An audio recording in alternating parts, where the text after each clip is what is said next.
Lagi ya, irama, sinus itu kalau ada P yang selalu diikuti kompleks QRS.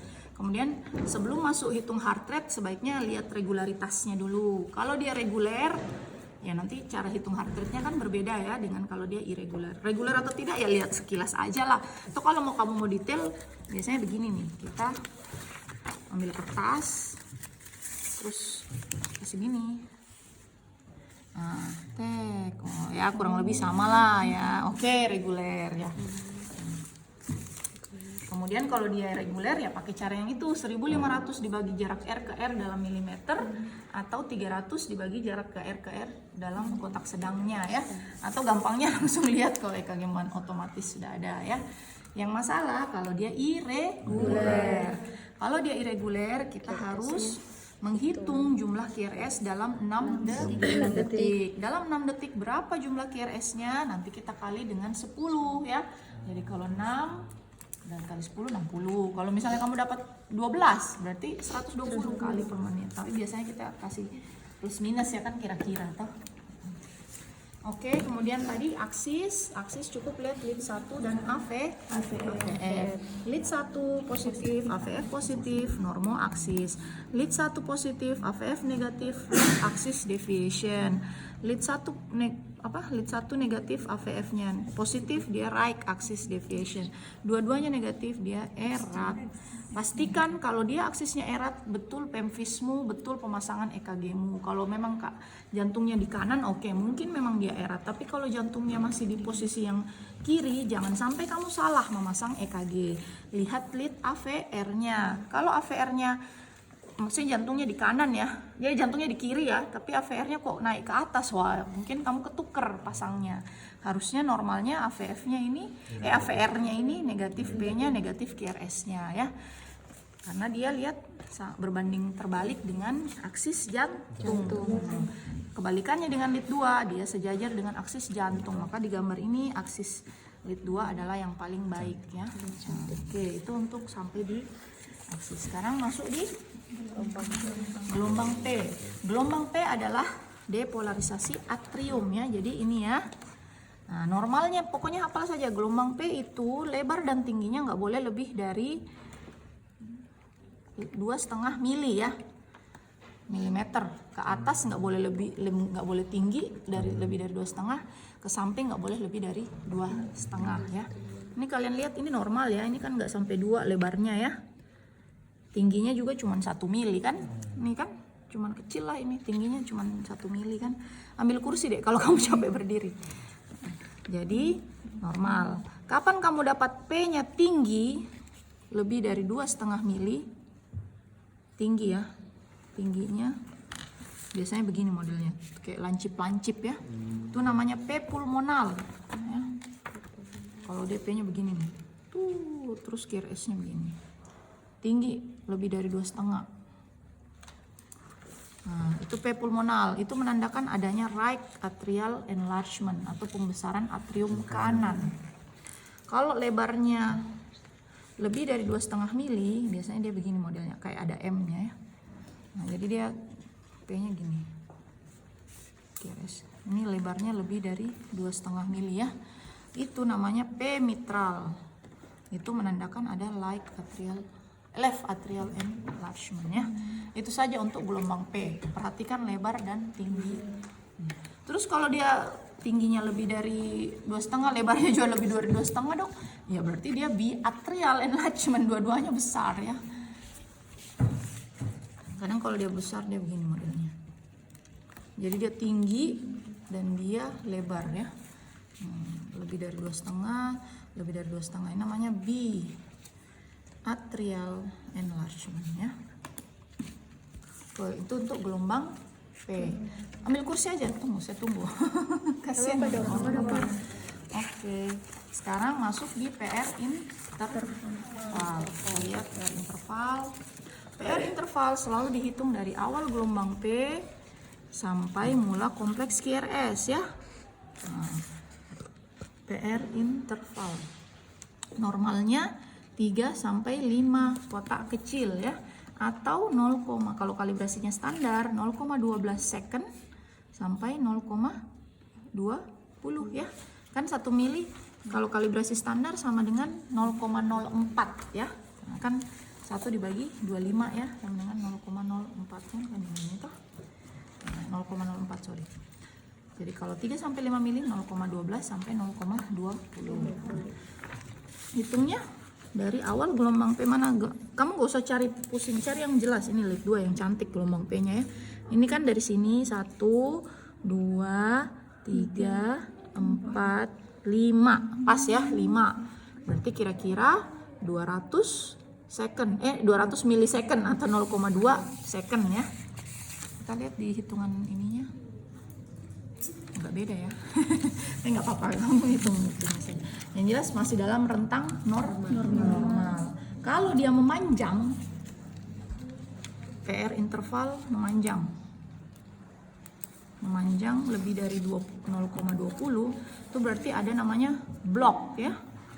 Nah, AV block. Nah, AV block sebenarnya ada derajatnya lagi ya. Tapi kalau dia memanjang saja tanpa ada QRS yang hilang, cuman memanjang tapi selalu P diikuti QRS, P diikuti QRS. Itu namanya AV block derajat 1 ya. Nanti ada derajat-derajatnya yang lebih lagi, tapi itu nggak usah ya. Maksudnya biasanya itu kalau derajatnya lebih berat, ada P-nya sudah hilang, jadi ada P, nggak ada QRS-nya ngikut di belakang. Artinya konduksi dari atrium ke ventrikelnya ada yang missing. Nah, itu berarti AV block yang derajat lanjutnya. Kalau derajat 1 hanya memanjang saja. Ada nggak ya contohnya? Nggak ada ya.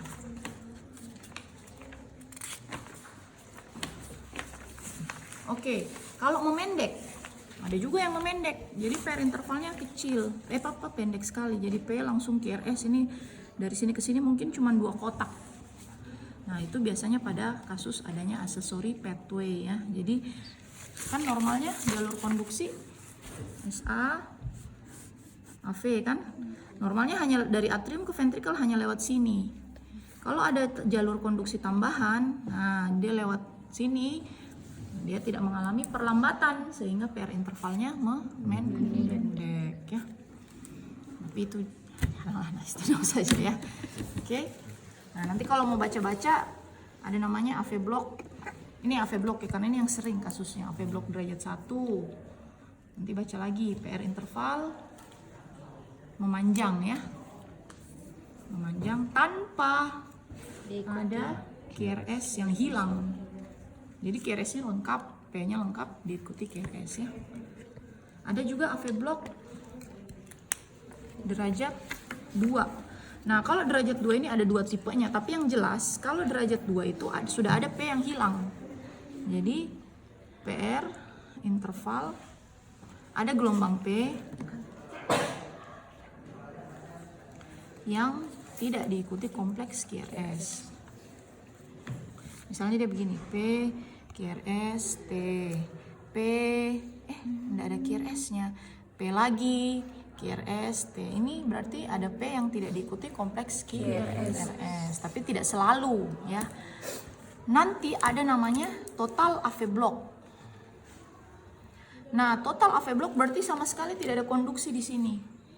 Jadi atriumnya jalan sendiri, ventrikelnya jalan sendiri. Masalahnya atrium digerakkan oleh SA nodal. Oke, jadi P-nya ada. P ada irama atrium ya. P ada. Loh, terus QRS-nya gimana, Dok? Kok ventrikelnya enggak goyang? Kan ada SA pacemaker cadangan yang lebih di bawah ya. Ada namanya junctional, rate-nya 40 sampai 60. Ada juga his bundle ya, yang 20 sampai 40. Tergantung yang mana yang ambil alih. Kalau yang ambil alih adalah junctional, dia akan menghasilkan QRS rate-nya sekitar 40 sampai 60. Jadi ada QRS-nya. Cuman bedanya apa? Antara gelombang P dengan QRS-nya nggak nyambung. Jadi nggak ada PR interval yang stabil. Kadang malah PR gelombang P bersatu atau gelombang P-nya terbenam di antara kompleks QRS-nya. Jadi P-nya kalau dihitung cantik, rapi. P ke P-nya reguler. Tapi QRS-nya nggak nyambung dengan P-nya, dan P ke R ke R-nya juga reguler ya, tapi dia jalan sendiri ya. Nanti cari di Google contoh total AV block ya. Oke, itu untuk PR interval. Sekarang masuk di kompleks QRS. Nah, kompleks QRS itu ini kayak kuliah ya, bukan CSL. Apa lah, kalau itu kan bisa dibaca, nanti latihan sendiri untuk pemasangannya ya. QRS itu apa? Depolarisasi ventricular. Jadi dia menggambarkan aktivitas dari ventricle terutama. Nah, QRS ini kalian harus perhatikan durasinya dulu. Karena kan dia dihantarkan oleh Purkinje fiber ya, yang menghantarkan impuls sangat cepat sehingga dia harus sempit. Kalau dia nggak sempit berarti ada blok cabang berkas. Dan itu berarti ada gangguan konduksi di ventrikelnya. Ventrikelnya pasti kontraksinya jadi nggak bagus. Yang di depan udah duluan goyang, di belakang baru mau dapet impuls ya. Jadi harusnya sempit. Kurang dari 0,10 second ya, atau 2,5 kotak kecil biasanya. Kemudian bagaimana konfigurasinya? Konfigurasinya itu ya normalnya ada airwave progression ya. Jadi airwave progression itu kan kalau di V1 R-nya makin ke sana, R-nya makin tinggi toh. Kemudian S-nya makin dangkal ya. Cuman ini pengecualian V6 ya nggak apa-apa lah, tapi ini masih normal lah ya. Jadi R di V1 itu biasanya kecil memang ya. Bahkan kadang nggak ada R sama sekali, nggak apa-apa. Kalau cuman di V1, makin ke bawah V2, V3, V4 itu makin tinggi R-nya dan S-nya makin hilang ya, karena kan kalian pasang EKG begini tuh. Ini kan RV, ini LV, ini V1, V2. Impuls kan arahnya begini tuh. Jadi makin ke V5, V6 itu makin didatangi impuls, sementara V1 itu dijauhi impuls, jadi dia defleksi negatifnya lebih dominan ya. Nah, oke, kemudian gelombang Q itu tidak boleh ada ya. Gelombang Q tidak boleh ada. Boleh ada dengan catatan hanya kayak gini nih. Durasinya tidak lebih dari 0,04 ya, kecil-kecil aja masih boleh lah kalau ini. Ini kan sempit-sempit toh. Kalau Q yang sudah begini, nah itu nggak boleh, nggak ada R-nya toh. Kalau masih kecil-kecil begini masih boleh lah. Kemudian apakah ada gambaran LVH atau RVH? Terus apakah ada namanya nanti RBBB atau LBBB? Nah, kita lihat durasi dulu ya. Normalnya kan 0,10 ya. Jadi ini durasinya kalian lihat berapa? Normal ya. Dari ini dari sini ya, ini bukan dari sini ya, dari sini ini 1 2 ya, nggak sampai 2 ya ini ya, 2 lah, pas 2 berarti cuma 0,08 masih normal untuk durasi. Oke. Kemudian airwave progressionnya, R-nya oke, dari Q1 makin tinggi tah. Oke. Kemudian gelombang Q ada nggak? Nah, Q itu menandakan, kalau Q patologis ya, menandakan ada infark lama, artinya dulunya pernah kena STEMI, kemudian dinding jantungnya mengalami nekrosis sehingga dia dijauhi oleh impuls, jadi tergambar sebagai defleksi negatif. Kalau ada Q berarti dulunya mungkin dia pernah kena infark, dengan catatan kalau infark itu pasti ada areanya.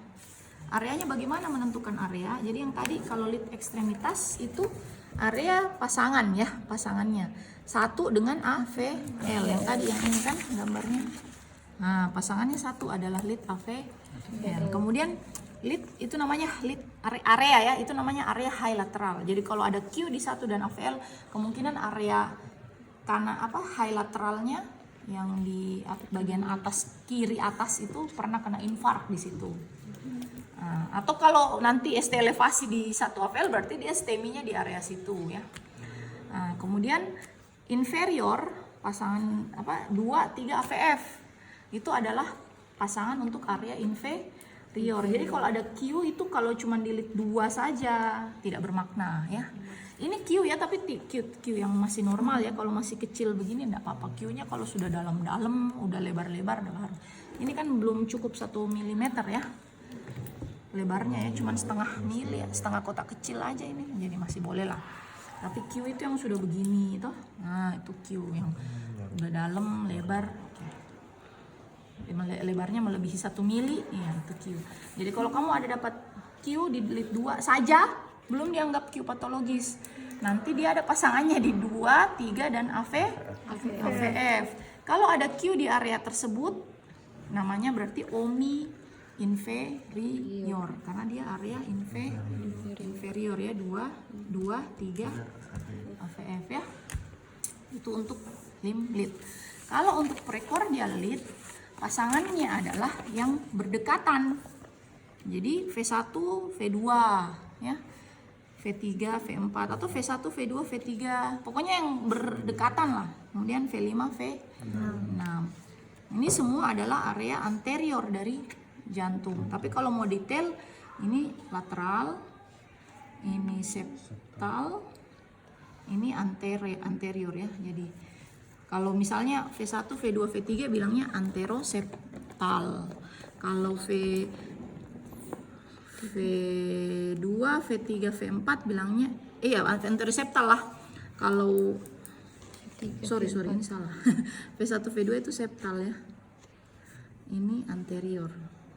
Ya. Kalau V3, V4, V5, V6 bilangnya anterolateral ya. Oke. Jadi kalau ada Q di V1, V2, V3 kita bilang OMI anteroseptal. Kalau ada Q di V4, V5, V6 bilangnya OMI anterolateral. Ulang lagi, OMI itu tahu ya, defleksi negatif sebelum R. Ya. Jadi kalau ada defleksi negatif setelah R itu bukan Q, tapi S, ya. Bisa bedakan ya. Jadi S itu enggak apa-apa, no problem with S. Yang masalah adalah Q. Q itu kalau dia langsung turun begini, tidak ada naik dulu sebelum turun, itu Q ya. Kayak gini ini Q sebenarnya, tapi bukan Q patologis ya. Jadi turun dulu baru naik. Itu Q. Tapi ini bukan patologis, ini bukan pathological Q, ini Q yang masih normal ya. Jadi kalau begini ini juga tetap bilangnya Q ya. Kalau nggak ada R-nya, nggak ada yang naik ke atas, itu tetap Q. Kalau begini S. Ya, jadi ini RS, kemudian ada Q-nya ya. Kalau begini ya Q. Kalau begini ini Q. Ya, ini Q, ini R ya. Nah, oke, bisa ya. Jadi Q menandakan OMI. Kecuali nanti ada ST elevasi ya. Lain, bukan OMI lagi kita bilangnya, tapi STEMI. Nanti ada evolusi EKG pada STEMI. Oke, terus LVH dan RVH. Kalau LVH itu dia kan pembesaran jantungnya ke sini, toh? Ke kiri ya. Jadi yang kamu akan dapatkan, S di V1 akan makin dalam. Kemudian R di V5 akan tinggi, V5, V6 akan tinggi sekali ya. Jadi kalau kamu dapatkan S di V1, dalamnya S ya, jadi kamu hitung. 1, ini kan 2 kotak ya, kira-kira berarti 10 mili ya. Oke. Terus tingginya R di V5 atau V6, yang mana lebih tinggi? V5 ya, ambil V5 berarti. 1, 2, 3, 4, lebih sedikit ya. Kira-kira berarti 22 ya, mili ya. Nah, kalau kamu dapat S di V1 ditambah R di V5 atau V6, yang mana lebih tinggi? Lebih dari 35 mm, itu sudah masuk kriteria LVH. Jadi ada pembesaran ventrikel kiri ya. Ini kan belum ya, 10, S-nya aja yang dihitung ya, jangan dihitung dari atas. Jadi yang di ke bawah 10, yang ke atas 22. 10 tambah 22, 32. Belum toh? Nah, jadi LVH kalau kalian lihat R-nya itu di V5, V6 tinggi sekali, S-nya dalam sekali. Nah, itu curiga ada LVH, hitunglah. Kemudian kalau RVH kan berarti membesarnya ke sini ya. Kanan ya. Sehingga di V1-nya yang harusnya dia kecil R-nya langsung tinggi, tek. Nah, kalau R per S di V1 lebih dari 1, atau artinya R-nya lebih tinggi dari dalamnya S di V1, itu kemungkinan besar ada RVH ya. Jadi kalau RVH lihat V1-nya aja. Kalau R-nya langsung tinggi, S-nya dangkal, berarti RVH ya. Semoga bisa ngerti ya, nanti baca-baca lagi. Oke. Nah, itu kalau sekarang RBBB dan LBBB. Namanya RBBB artinya Right Bundle Branch Block. Kalau LBBB Left Bundle Branch Block. Nah, LBBB dan RBBB itu berarti ada blok cabang berkas. Mau di kiri mau di kanan, kalau ada blok cabang berkas, QRS-nya pasti lebar. Nah, jadi kalau kamu dapat durasinya di sini lebar lebih dari 12 millisecond, 0,12 ya, artinya lebih dari 3 kotak. Kamu hitung, kenapa QRS-nya lebar sekali? Nah, berarti kemungkinan dia ada RBBB atau LBBB. Terus bedakannya bagaimana? Kamu lihat aja. Kalau di V1 itu area kanan lah intinya ya. V5, V6 itu area kiri. Kalau di V1 R-nya langsung tinggi, biasanya model telinga kelinci ini, itu berarti RBBB. Kalau jadi R-nya yang dominan ya di V1, tapi bedanya dengan tadi RVH, QRS-nya pada RVH itu sempit. Kalau pada RBBB, R-nya langsung tinggi tapi QRS-nya lebar ya. Itu bedanya ya, bisa ya. Kalau RVH, R-nya langsung tinggi juga, tapi QRS sempit. Kalau kamu lihat QRS-nya lebar dengan R di V1-nya langsung tinggi, tapi QRS-nya lebar dok. Ya bukan RVH itu, tapi RBBB. Nah, kalau LBBB justru lebarnya di V6 ya. Oke? Itu untuk QRS kompleks. Sekarang masuk di ST. Jam berapa ya? ST segmen. ST segmen lihat aja ini ya. G point namanya. Nih dengan ini harus sejajar.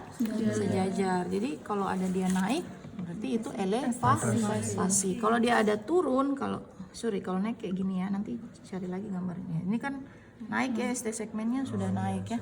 Kalau ini depresi gini, nah dia turunnya down sloping namanya ya. Nah, harusnya dia sejajar. Nah kalau dia naik itu kemungkinan besar, meskipun tidak selalu ya, kemungkinan besar dia adalah infark miokard, apalagi ditunjang dengan klinis nyeri dada. Tapi ingat, infark miokard berarti ada sumbatan pada arteri koroner ya. Jadi sial banget kan kalau dia infark semua dinding jantungnya, enggak kan. Jadi area tertentu saja. Itulah sama tadi dengan Q, dia harus ada pasangannya. Jadi kalau misalnya ST elevasinya di V1, V2, V3 berarti STEMI anteroseptal. Kalau ST elevasinya V4, V5, V6 STEMI anterolateral. Kalau semuanya bisa juga sih. Kalau semua itu berarti infarknya luas ya. Itu namanya STEMI whole anterior namanya. Ya.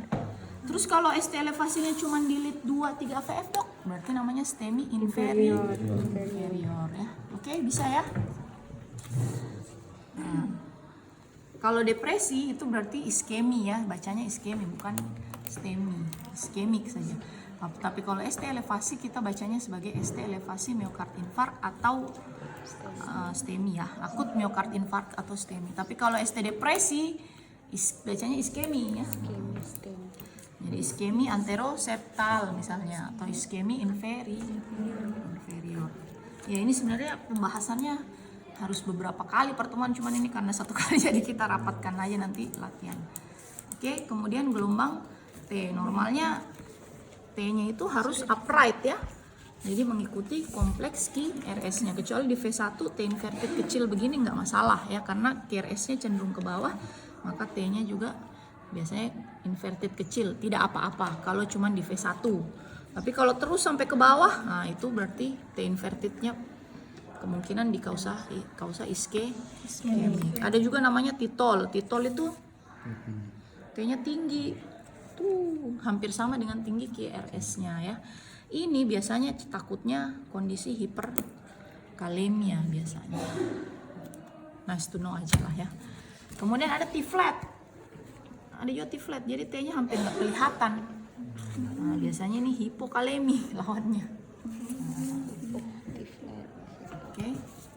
Oke, udah ya, gelombang U itu jarang. Nanti baca lagi, kamu lihat bagaimana evolusi EKG STEMI ya. Ada namanya evolusi EKG STEMI. Jadi kalau EKG STEMI itu dari waktu ke waktu dalam hitungan menit sampai jam bisa terjadi perubahan.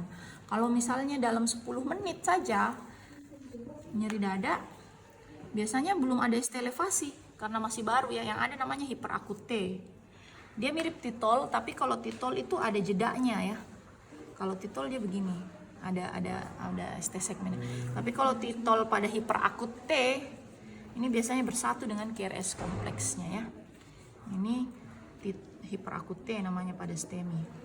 Biasanya onsetnya masih kurang dari ya paling lambat 30 menit lah. Nanti setelah 30 menit mulailah naik ST segmennya. Biasanya ya 30 sampai 2 jam. Kalau sudah 2 jam biasanya sudah ada gelombang Q. Apa artinya? Sudah ada nekrosis.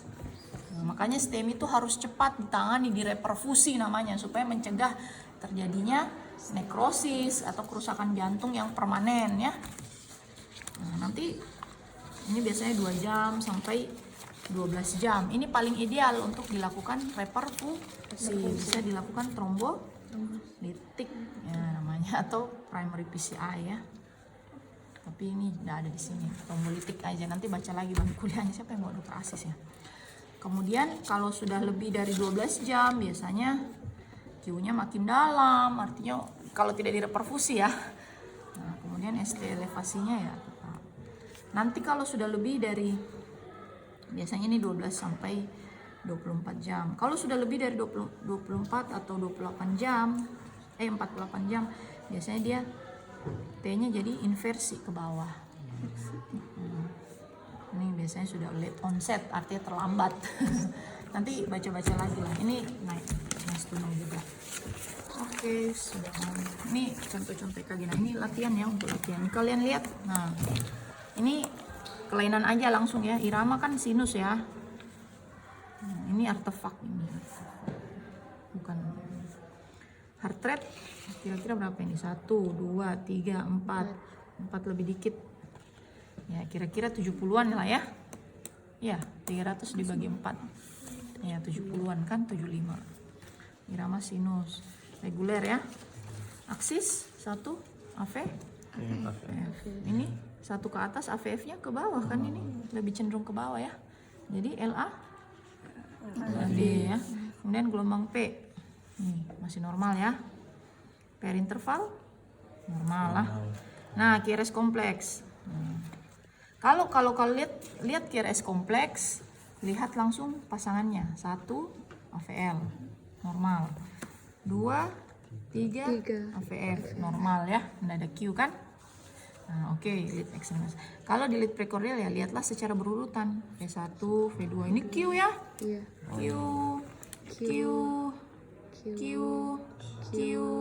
Nah, sampai V4 ya. Jadi Q patologis.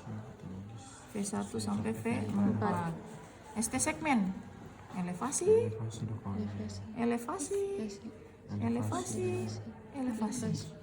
ST elevasi V1 sampai V4. Yang lain? Inversi lagi. Depresi ya. Ini namanya depresi down sloping ya, diikuti inverted T ya.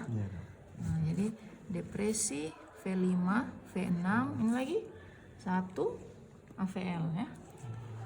1 AVL. 2 3 VF-nya ya agak depresi sedikit sebenarnya ya, tapi ya kalau nggak dibaca nggak terlalu jelas. Oke. Gelombang T, inversi di mana? Nih, inversi. V2 sampai V6. Ini juga 1. Nah, V.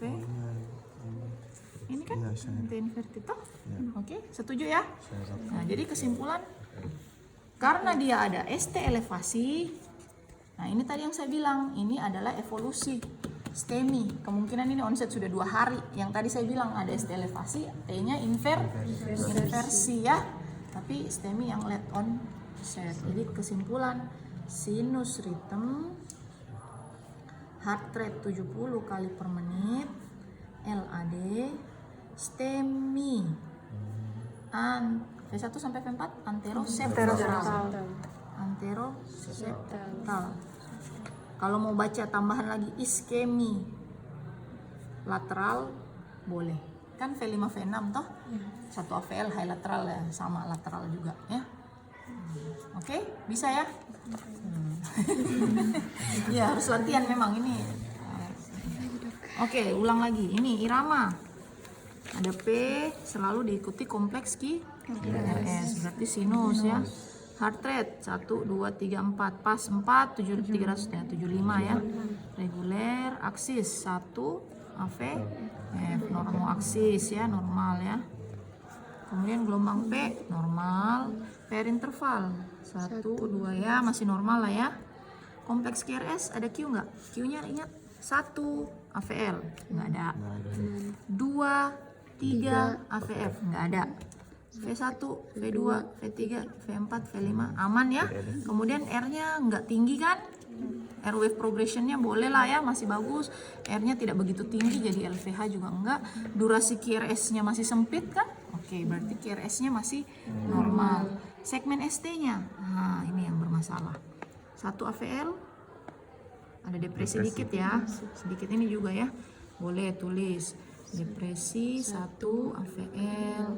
Kemudian ini elevasi ya, 2 3 AVF ya. Elevasi 2 3 AVF. Kemudian lininya depresi ya, 1 2 3 4 ya, toh V1 sampai V4. Nah, oke. Jadi gelombang T-nya masih normal ya, anggap saja normal toh. Jadi kesimpulan, sinus ritm, heart rate 75, STEMI apa?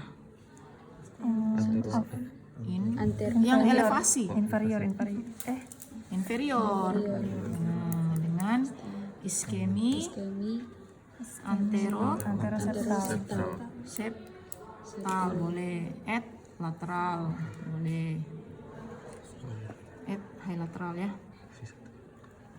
Bisa ya? Nah, tapi kalau kamu udah baca ini STEMI, oke, mau baca tambahan iskemiknya, yang jelas dahulukan ST elevasinya yang dibaca ya. Nah ini ada P-nya nggak? Kalau kamu udah bingung P-nya yang mana, berarti itu sudah bukan sinus ya. Nggak jelas kan P-nya mana? Nah, iya.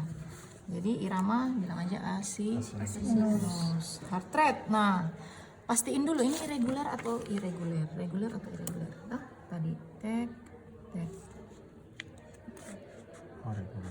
Sama ya, sama berarti reguler. Kalau dia reguler langsung aja pakai cara yang hitung bagi-bagi itu, toh. Nah, 1500 dibagi berapa ini? 1 2 kira-kira dibagi 7 ya. Waduh, rate-nya 200-an nih berarti. Ya, berapa itu? 1500 dibagi 7 berapa itu? Kira-kira 200 lebih ya. Ya, anggaplah 220 lah ya. Nah, kemudian aksis 1 AV ya, normal. Gelombang P tidak jelas atau tidak bisa dinilai ya. Interval PR ya nggak ada, kan nggak ada P-nya, gimana mau hitung PR intervalnya. Kompleks QRS nah, masih sempit ya. Kemudian ada kipatologis enggak ya? Ada R wave-nya masih bagus ya, dari V1, V2, V3 tambah naik R-nya, tambah dangkal S-nya ya. Kemudian S-nya ditambah SV1 tambah RV5 gimana? Coba. 1 2 3 lebih dikit. 1 2 3 4. So boleh lah ya LVH ini kayaknya ya.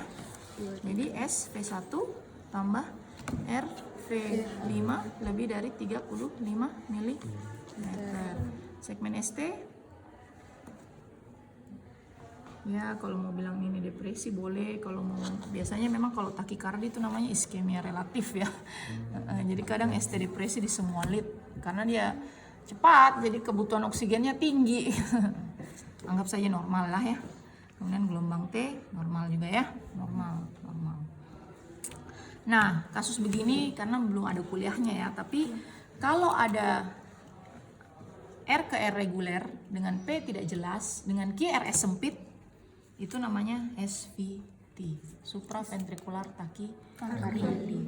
Nanti ada kuliahnya. Pokoknya kalau kalian dapat ada QRS sempit, R ke R-nya sangat reguler dengan QRS sempit ya, QRS sempit, R ke R reguler, gelombang P tidak jelas, itu adalah SVT. Kalau mau tambah dengan LVH boleh, kalau memang kalian anggap ini LVH ya.